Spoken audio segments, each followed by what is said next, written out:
The finished fish cake mixture is tipped into this huge funnel, and I'm going to see if I can watch this on my special camera.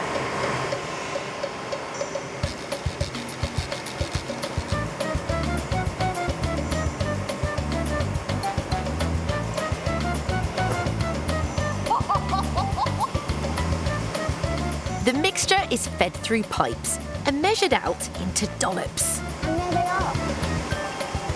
Each one enough for one fish cake. And the dollops are pressed into fish cake shapes.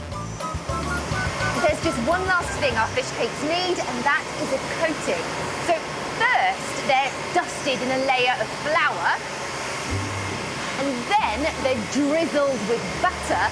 Batter is a sticky mixture that helps to glue on the final coating, breadcrumbs. This is my special slow motion camera, and it lets me see things slowed right down.